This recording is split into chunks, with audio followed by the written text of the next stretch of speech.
Hey, everybody, welcome to Experience Weekly Data Talk, a show where we talk with data science leaders from around the world. Today, we're talking to Dr. Sarah Aerni. Dr. Sarah is the Director of Data Science and Engineering at Salesforce. Hey, Sarah, how are you doing? Great. Thanks so much for having me. Thank you so much for being part of today's discussion. Can we start by diving into your background? I found it fascinating looking at your LinkedIn profile. Sure. So my background is that I came to data science via biomedical informatics. It's a space that I've been in for a long time since my undergrad. Wow. So I got into it very serendipitously, I would say. Were you like in high school, you just loved biology and the sciences? So in high school, I was kind of roaming. I really enjoyed biology, but I got into computer science because I didn't like getting up early in the morning. Like I played tennis and had to do a practical art requirement, which usually is typing for most people, but that was at 7 a.m. and that was not going to happen. So I opted for the computer science route and kind of fell in love with it. Took the AP course, and then when I got to UC San Diego, they had opened up this major with biology and computer science mixed together. And I was like, that's me. Oh, that is so cool. So that's really cool that your program, even in high school, you had computer science. Yeah, I guess that is great. There were 2 classes for what it's worth. So so you fell in love with computer science early on, and then you also had a love of biology. And then when you saw this program in college, you just knew that was for you. In college, it wasn't quite that straightforward. I started off with a biology major.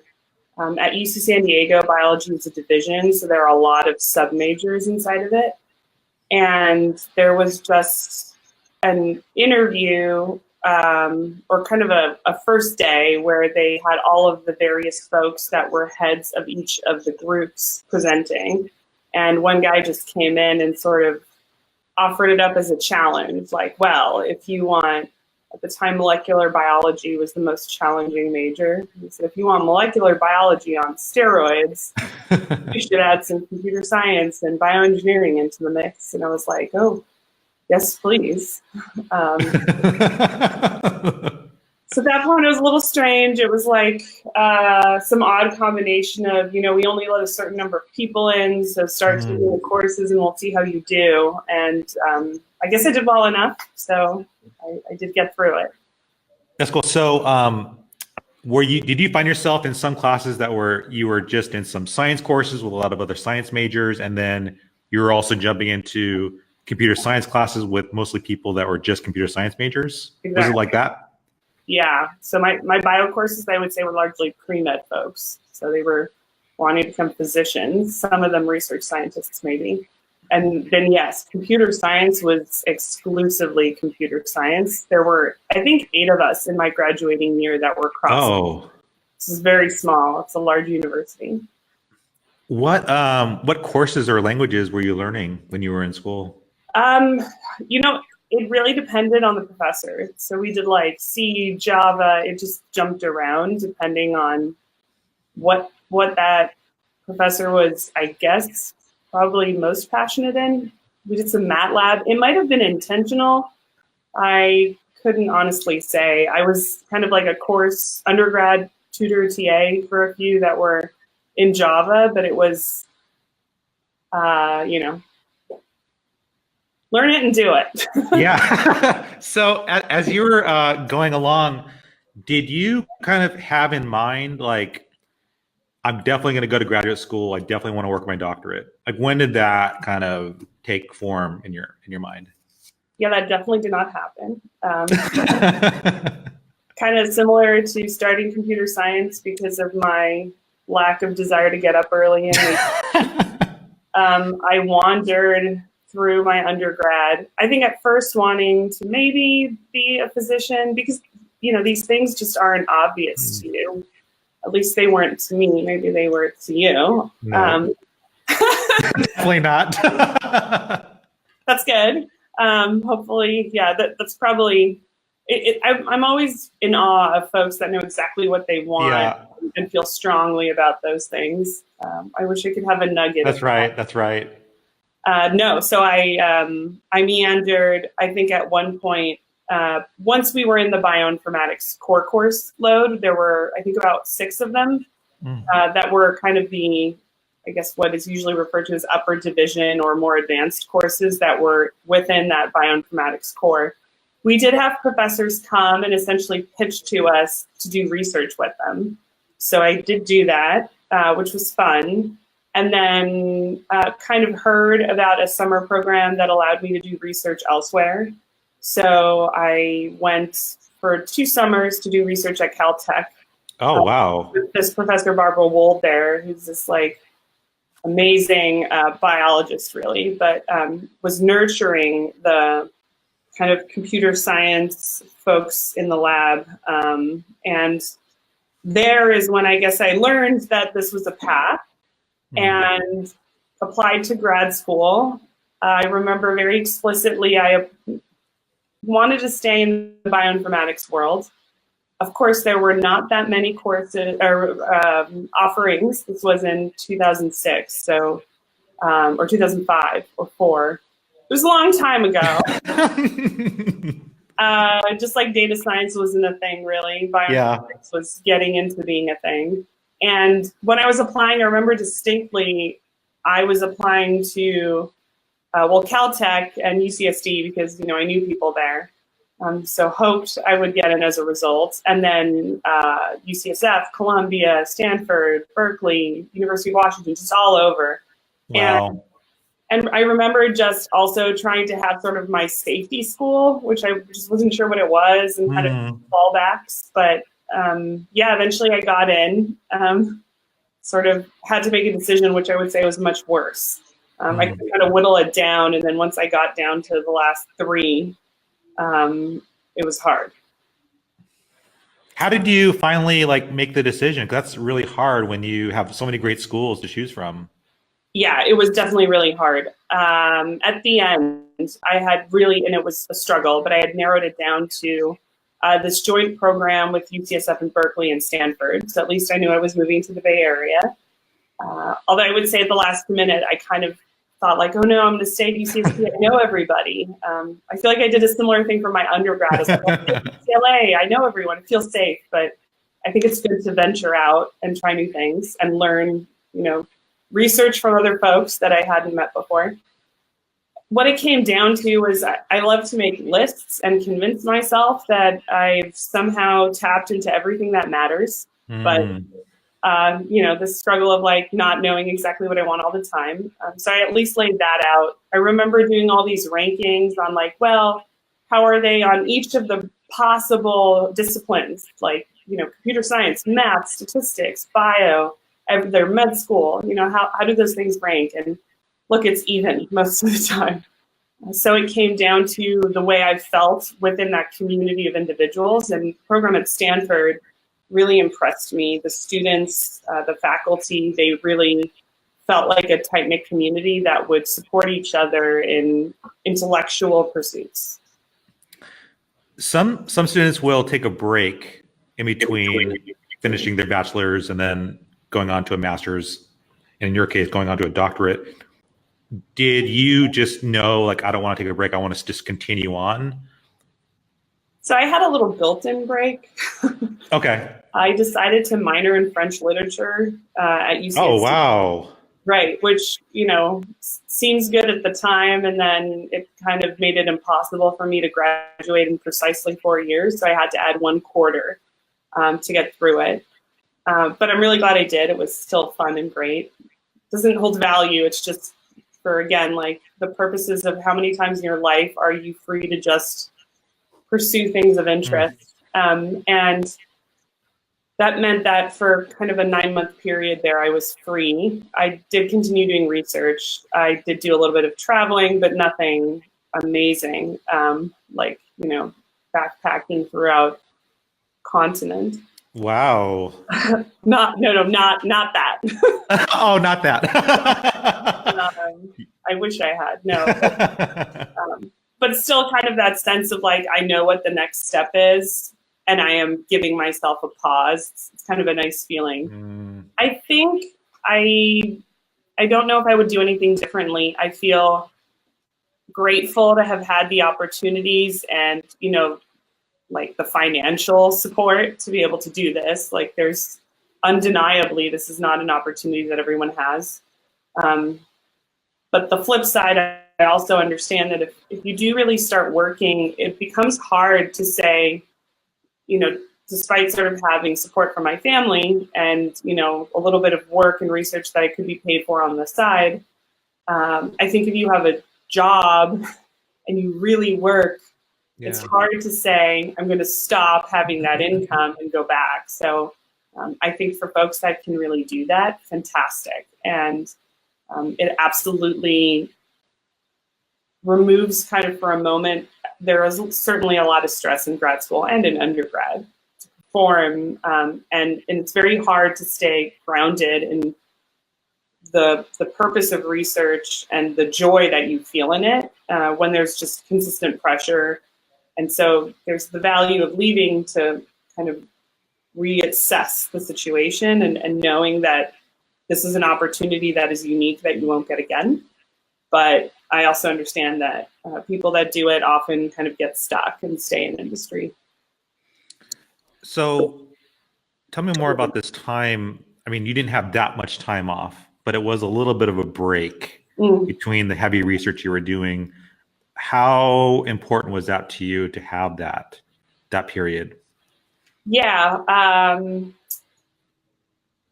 there's sort of two things. One is that I spent a lot of time interviewing at that moment. You have to travel to every one of these schools, and I'm sure I traveled to more than half a dozen. So there was that. Wow. So I would say that a big chunk of my time was actually occupied just in that. I also happen to have had, like, personally, there were health issues in my family, and so I was able to tend to those very, very deliberately, which is sort of neither here nor there, but it took time. Yeah. But I think, you know, at the end of the day, what was good about that time was having the opportunity to breathe a little bit and, you know, in my research, actually think, is this what I want to do next? Or do I want to completely pivot to a new area of research when I go? So that was nice. I think it's interesting too that in this period you were doing something that interested you that was totally outside of the sciences, the maths, and the computer science work that you're doing French literature. No. I think that's very fascinating. So what happened there? Because I would imagine sometimes like parents or people were like, what are you doing French literature? You should be focusing on, you know, the computer science work. Oh, that's interesting. Well, when I first started the minor in undergrad, it was actually considered, if you wanted to go to medical school, a benefit. Also, I guess some portion of my childhood, so until I started 6th grade, I would say, in the United States. Prior to that, I was in Switzerland, and there, in addition to German, French is spoken, which I did, and I came from the German-speaking part, but so French was kind of part of everything anyways, and so it seemed obvious that French would be what I would do when I first moved here, and then continued it. I would also say in my family, my mother is an artist. There are more artists on that side of the family. On my father's side, we have folks that are just, you know, educators. My dad is an engineer by training, but it's still, no one would ever question that, which again, I'm grateful for it, but that you would want to be a balanced individual with pursuits that are, you know, in addition to intellectual ones like, you know, literature, French literature, you know, also like, hey, do sports and make sure that you have a balanced life and not just kind of this one thing. Yeah, no, I mean, I loved, I was an English lit major, so I fell in love with literature, and I did just a couple little classes of computer science, which killed me. Because I definitely have that humanities art mind, and but so I struggled through my computer science classes that I took. But so I just love the fact that you kind of have both of those loves, like a passion for literature and then on top of that French literature, and then also loving the sciences. So I think that's a great balance to have. Oh, thank you. I think that's really cool. So you took this little break, and then you went all in on this PhD program. Now, during this time, you mentioned too that even the term like data science wasn't really around, and so you're in a kind of a newer field of biology, computer science, and a lot of things were changing. During this period when you were in school, what was like your kind of vision of when I get out, I'm going to do X? Again, I infrequently have visions of anything. To be honest, I'm certainly getting better about that. I think one thing I wish someone had told me at one point wasn't to be precise about my vision in terms of direction. It doesn't mean that you don't paint a full picture of what you want, but no one ever sort of said, like, choose a person and head toward that North Star, and it can be directionally correct and bring you to a point. And then if you need to pivot, pivot. I do wish I had had some sort of North Star at some point. I went into it assuming that I would enjoy it. The outcome that I think most faculty members imagine you will have is to stay in academia. I think Stanford is a little bit more flexible on that. So we are close to the tech community.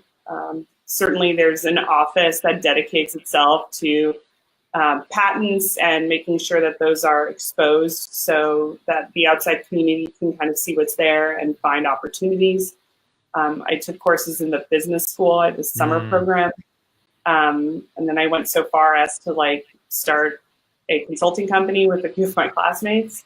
But I would say at the outset, I really threw myself into the research and doing well with that and making sure that I publish in a great journal, and like all of those things mattered a lot. But I would say that I pretty quickly realized that between, kind of writing a grant, which at first wasn't successful, but then was extremely successful, and, publishing papers, which again, sort of mixed success rate, that this just wasn't exactly what I was passionate about. I enjoyed kind of writing code and seeing what was coming out of it a lot more than how it felt to, be a co-author on a Cell paper, which is, one of the top journals, but felt stressful actually. Even that, the publishing and then what happens after felt more stressful than it did fulfilling the way writing code, building models, things like that were better for me.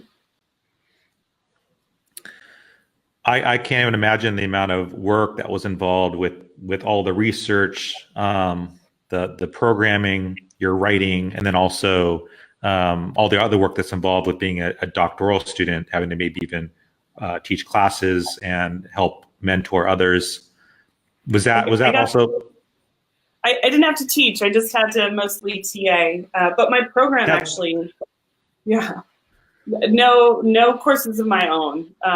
Supporting professors was required. I had fellowships that allowed me to I would apply for like an NSF fellowship, and I had another one. So I was pretty much covered.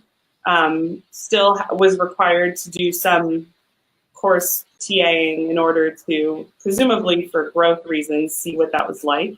Yeah, they weren't strictly lectures. They were talks on our research, journal clubs, where you were, and really the program was extremely intentional, the biomedical informatics program. It was in order to teach us how to speak in a room. We got feedback, 360 feedback. Wow.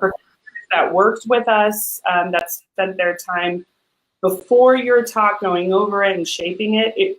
Wow. Again, what drew me to it, which was that community and that support, was evident throughout our entire training.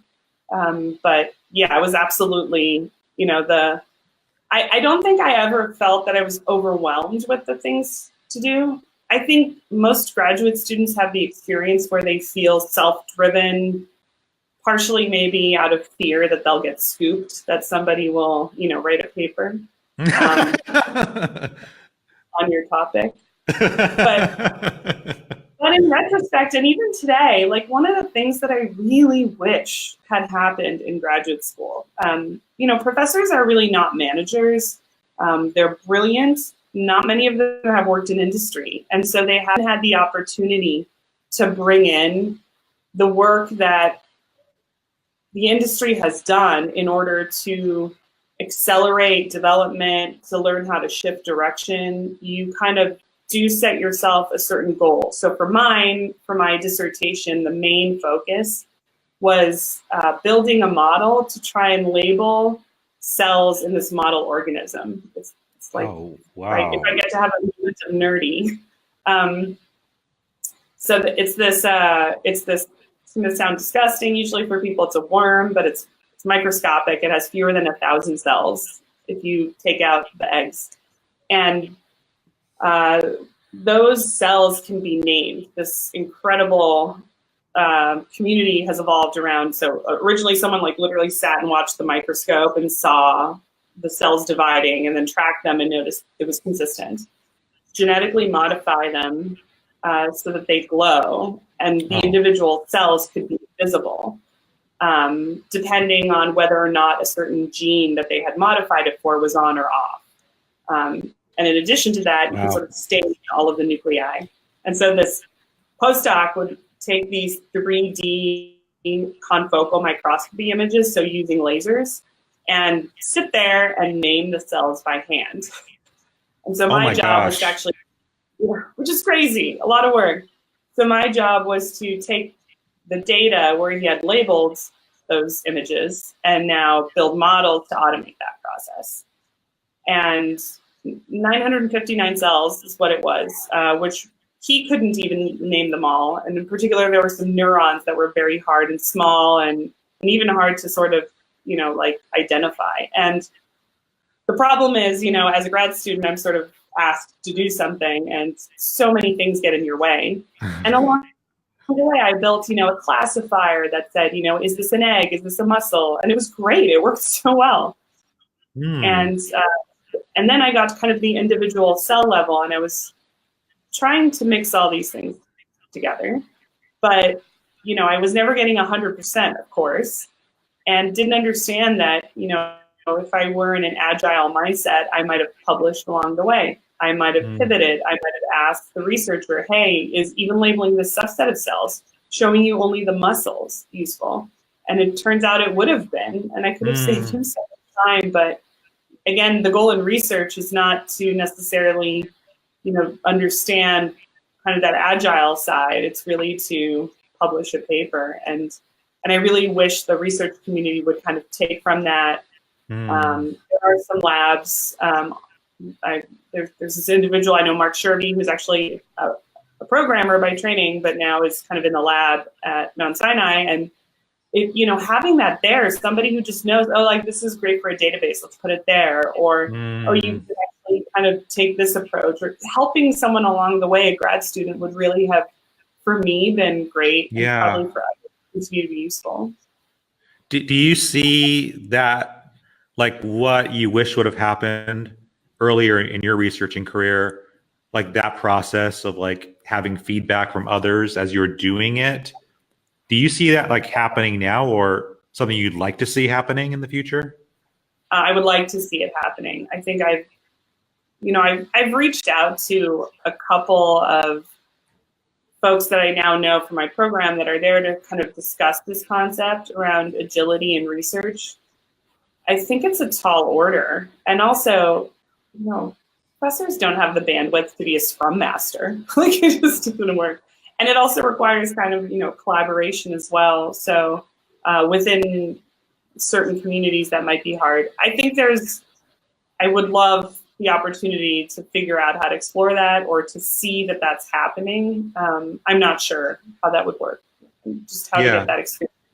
But it'd be cool to have agile coaches within, some realm. when you were like finished, you finished your final paper, you got your doctorate, you are now ready to either you could like continue doing academic research and working in the university, you can go into teaching, writing books, writing more papers. What was your kind of thought process as you were finishing up? Well, when I was finishing up, I was certain I was not going into academia anymore. I did the chair of my committee, Andy Fire, who he's like a Nobel laureate. He's amazing. He at the last minute was like, "Oh, I can get you this postdoc," and I was like, "Oh, the same thing again." Like, "Oh, this might be comfortable," and then I thought, like, no, I know this isn't what I want.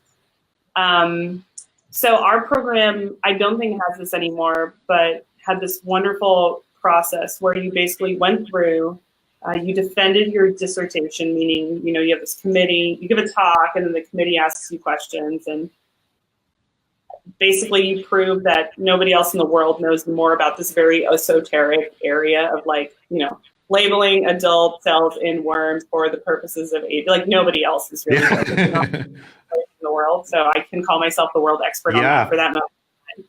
And once that was over, we had this 6 to 9 month period to wrap everything up and then give a final talk. And so during that period of time, I was able to start interviewing.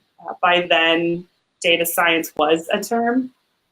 Even the summer before, I was already, you know, looking around. I went to student fairs, and I would sort of give my resume to people, and they had absolutely no idea what to do with me. I would walk up.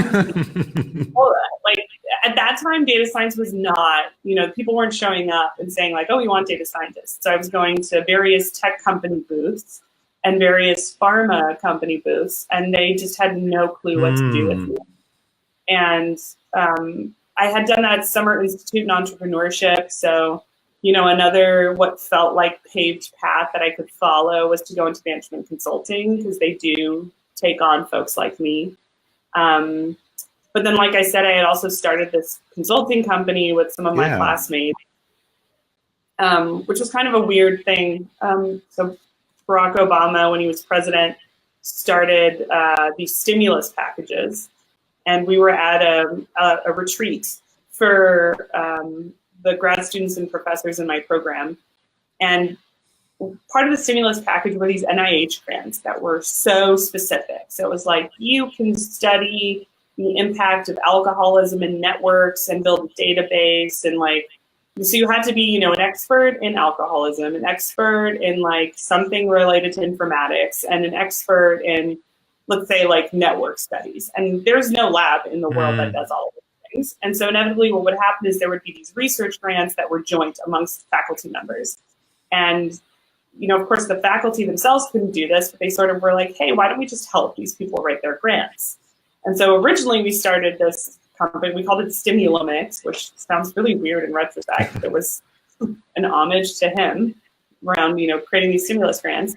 I'm saying that we would help people essentially write these grants, provide expert services for grant writing, essentially, and also research if needed. And we ended up getting folks actually coming to us wanting to write these small business innovation research grants, which are actually grants that the NIH gives out for folks that are starting up businesses in certain spaces, because many of them are not of a research academic background and don't really know how to write grants, but we do. So we help them.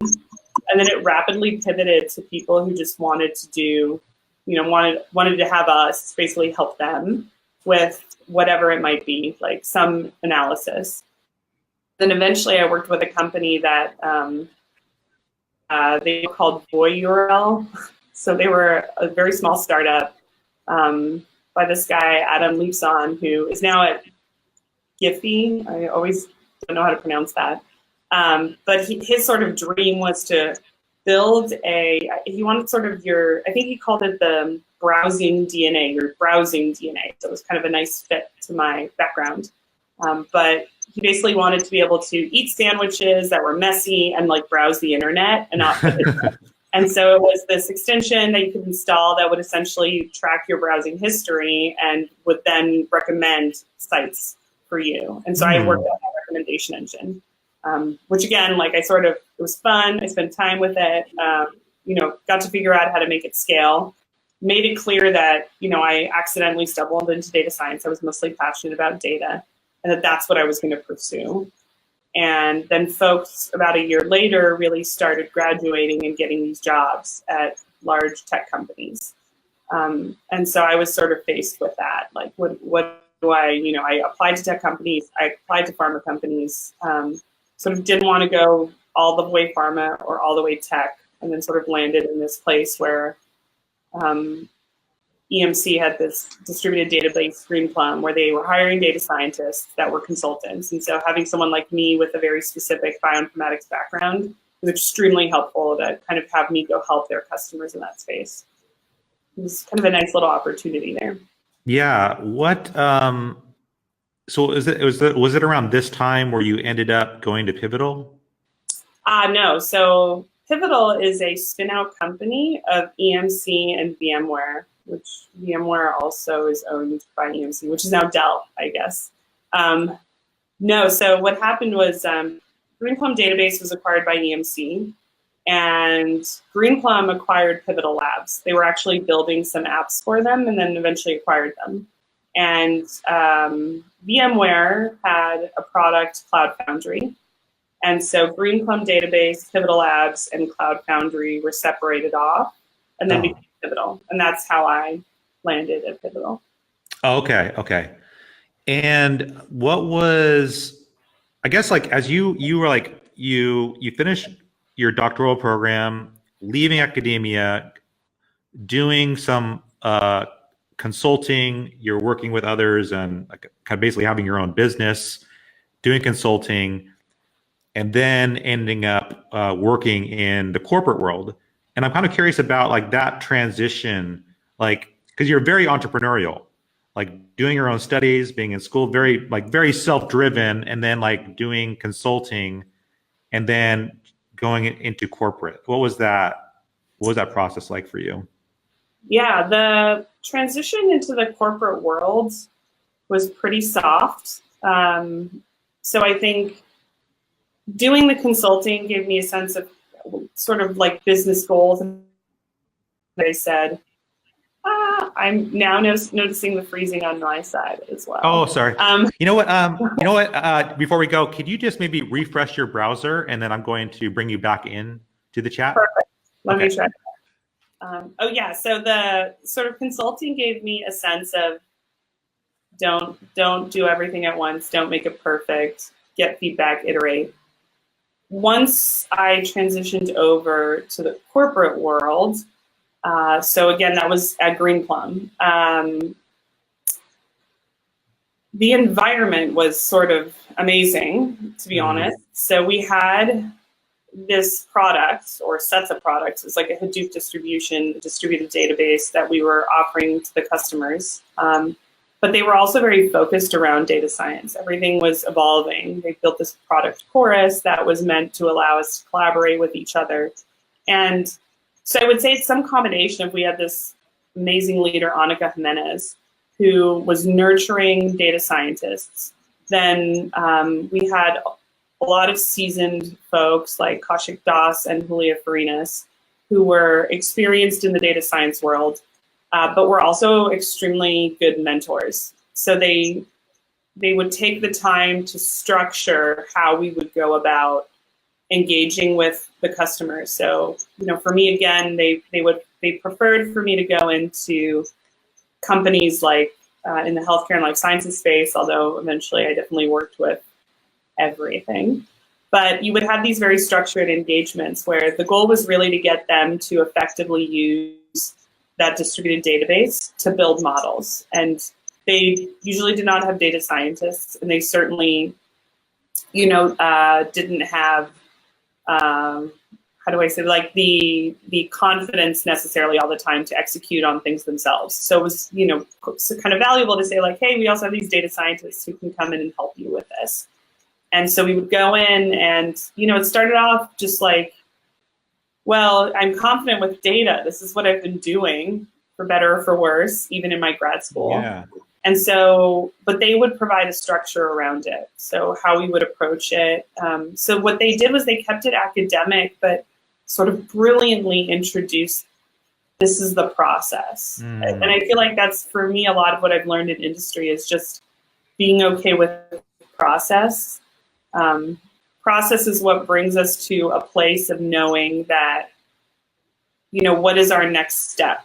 It's certainly something that when here at Salesforce, I work with folks on my team, and also what I'm trying to evangelize in general is that we shouldn't feel that process is restrictive. It actually helps us unblock ourselves. And certainly in something like data science, that is inherently also discovery, that we shouldn't boil the ocean and try and do everything.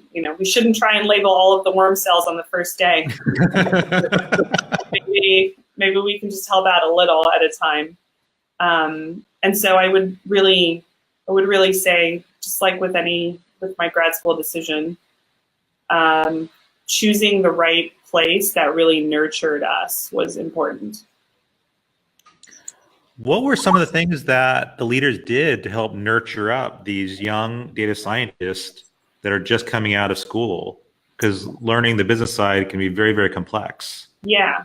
So there was kind of a combination. The first thing that they did was in any of our executions, we were usually paired with, Julio was my main amazing mentor who would work on these initiatives with us. And very quickly they could kind of, it was wonderful. They were really great at sort of identifying that, like, she can handle it herself.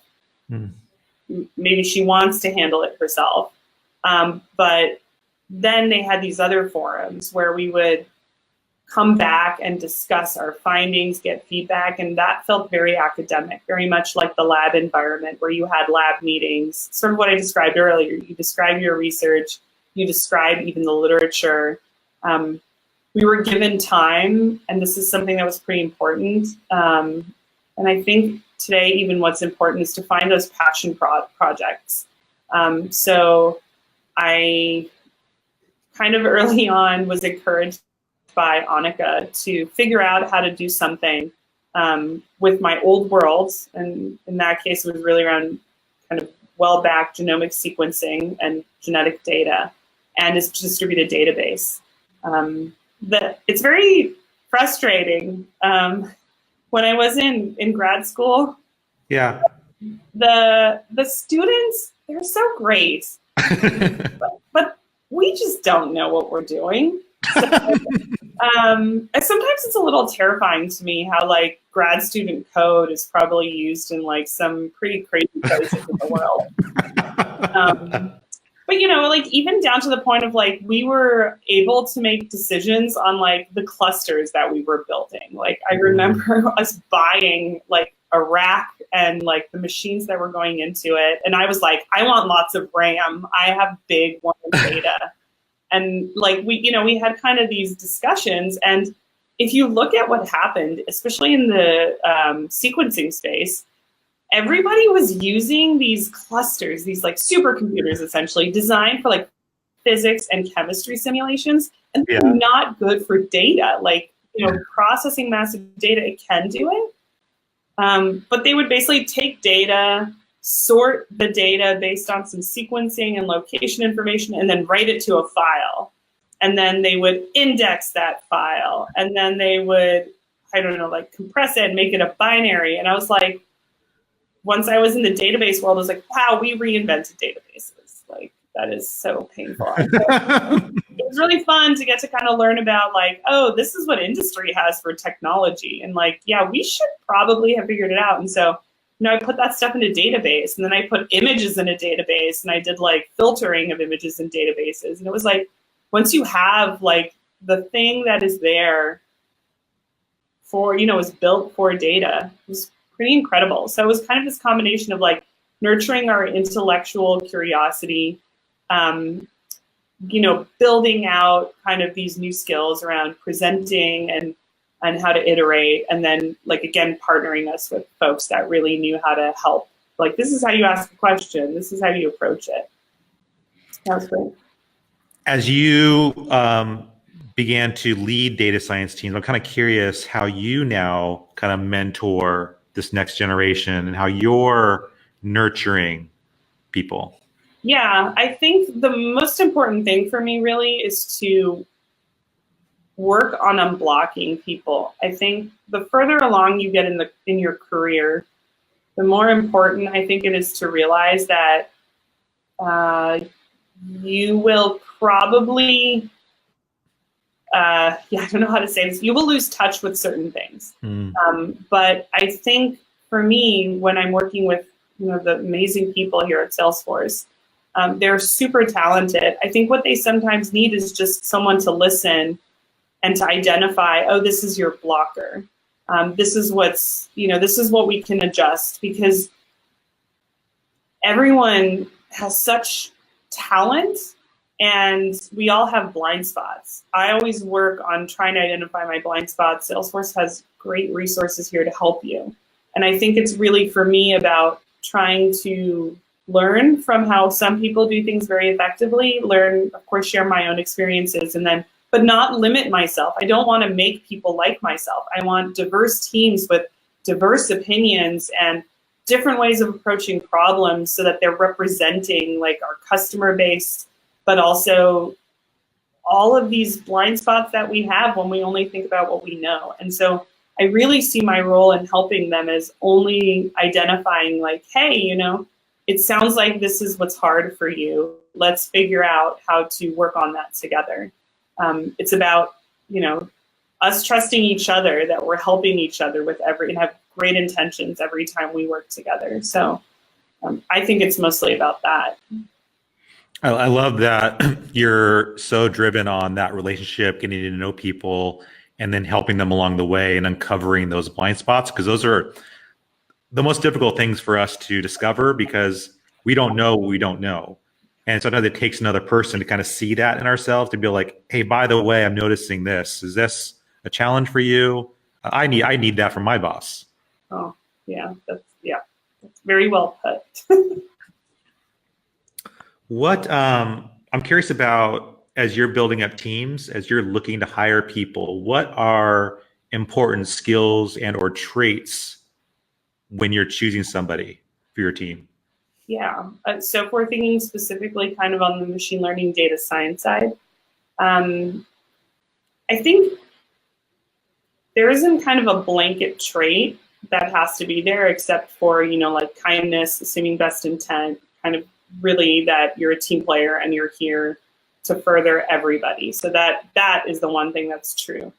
In other instances, it's really about, like I said, I hate this concept of trying to create unicorns, like people that are great at everything. Because first, like, they don't want to do everything. They have things that they're passionate about.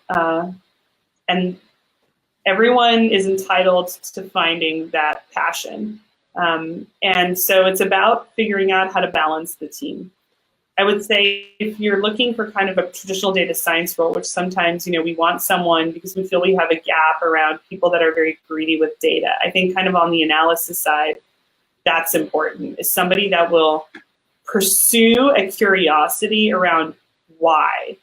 Why does this work? Why did the model not work? What does the data have that is kind of the reason for a failure? So it's super important to have people that want to answer why. And then there, it's usually just make sure that they're comfortable to learn how to reveal along the way. Because a lot of people that are great at answering the question why will maybe want to go do that off in a corner. So sometimes kind of those are the things that you draw out. The flip side is that people that really love implementation. So like, how do I make this scale? How do I make it alertable? How do I iterate on it? How do I drive metrics?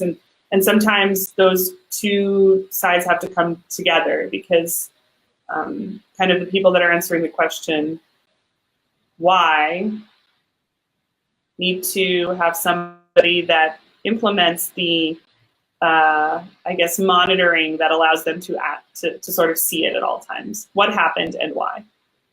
So it's kind of a terrible answer, because it depends. I love your how you talk about not necessarily looking for the well-rounded person, but looking really for having a diverse team that has really good skill sets and different skill sets. I just finished reading, I'm not finished reading it, but I'm almost done. It's called The 9 Lies of Leadership. And one of the lies is around why well-rounded people are the best. And I consider it a lie because they did all this research on kind of top leaders in all these different organizations. And they were looking for like, what are the 10, best skills for leaders? And what they found was there wasn't like the top 10 skills that all these leaders possessed. Everyone had specific skills. And they said, it's not about being well-rounded, it's about being spiky. Like these like skills that you're just really, really good. Like someone's very, very analytical. And that's where they like thrive, and being very curious, very analytical. Other people can be more creative, more motivational. And so like every leader had like these different skills that they were more spiky in. And that's kind of like what you were talking about, your team, like as you're developing a diverse team, you want some people who are going to be hyper curious, asking really good questions, trying to solve business problems. You need somebody also who's going to be like loving, just being in the weeds with the programming languages and just like figuring out how do we solve this. So I think it's great the way that you're kind of building out your teams. I think it's also, by the way, great to nurture people that do want to be more well-rounded. By all means, if somebody wants it, that's great. Mm-hmm. So I guess, but presumably folks that are spiky and great leaders are able to identify where they have kind of a low and fill in with a healthy team balance. Is that fair? That's right. No, that's right. I think that's like all of us need to work on different areas, like to your point about blind spots. Like we all have things that we need to work on. So I think the idea is like, we don't dismiss being well-rounded, like we should always be working on different things, but the areas where we're really good at, like we should totally like focus in and like get better and better and better. Awesome. Yeah, I think that's kind of the idea, but I love that. Cool. So do you have, before we go, any advice for the, we're in June, a lot of people are going to be graduating, getting their first jobs, and any advice for the data science graduates out there as they begin to look for their first jobs out of college? Yeah, out of college is a really hard answer for me because, of course, I did the grad school route. I guess back to kind of this well-rounded concept. What I've noticed is a lot of people come to me and they ask, what do you look for? What do people? They actually ask it very generically, like, what do companies look for in a data scientist? And my answer is always like, they don't look for anything universally. I think every company has a different definition of data science, I would say. And they have kind of, some of them, it's even obvious in the way you have to apply. I remember having some companies that send me data, and when they sent it to me, I noticed the things that I like doing were, like really getting to know the data and writing code that was really optimal and then trying to make it run fast. And so I enjoyed those two elements of it.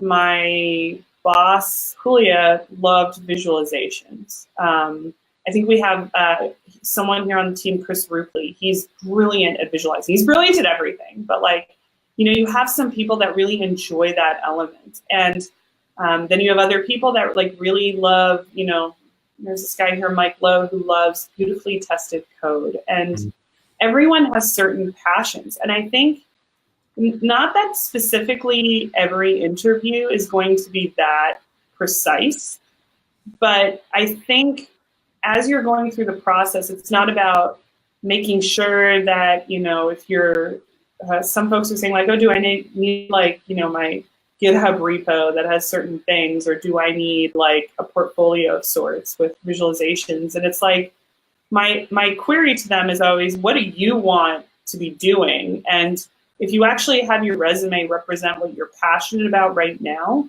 then that actually goes a really long way in matching you with a role that's right for you.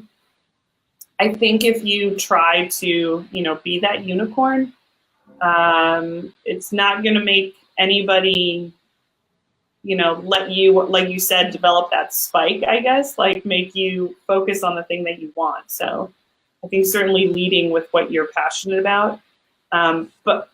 But honestly, so fundamentals, of course, in like computer science, knowing how to code. I don't think, for example, like if you're straight out of college, anyone's going to ask you to like have perfectly engineered anything or even have test coverage in your code necessarily.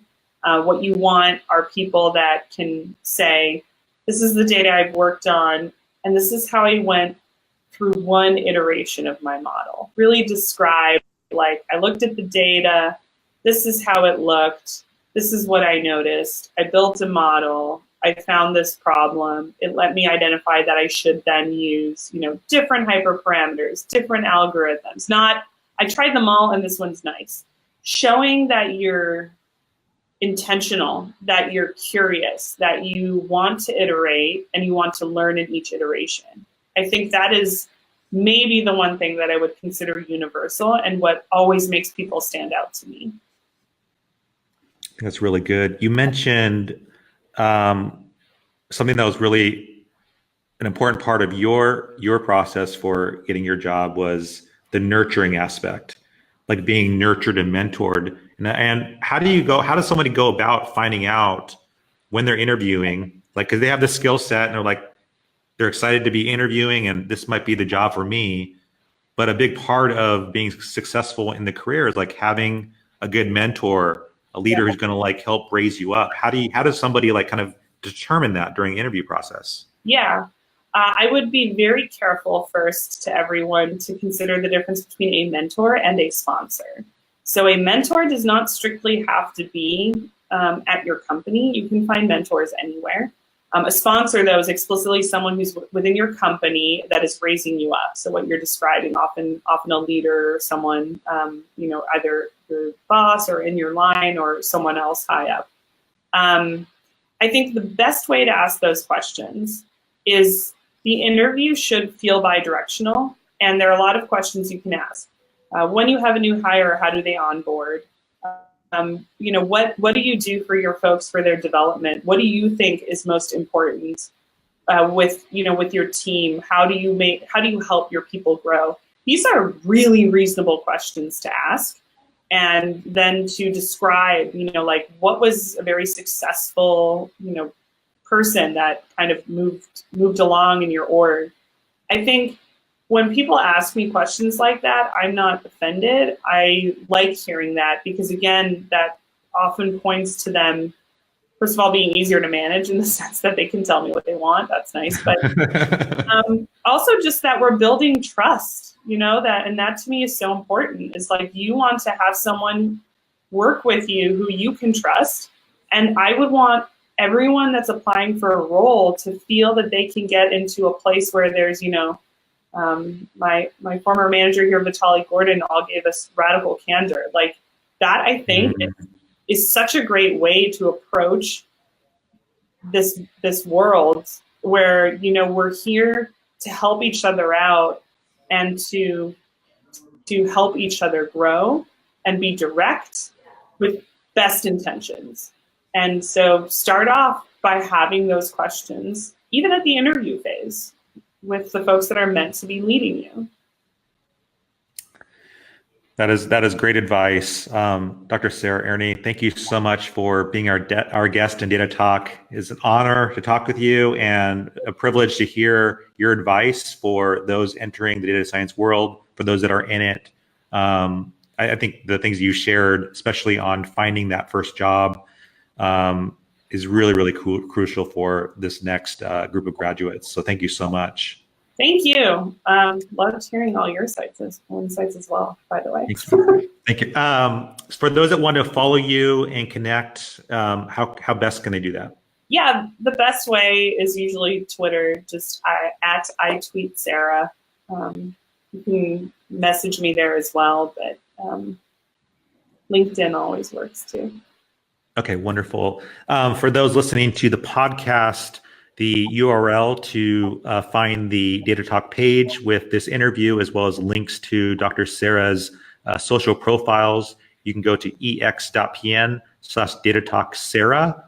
That's DataTalkSarah, and that'll bring you over to our page on the Experian blog with links over to Sarah's profiles. Thank you so much, Sarah, for your time, and looking forward to staying connected. Yeah, absolutely. Thank you. Okay, take care. Bye. Bye-bye.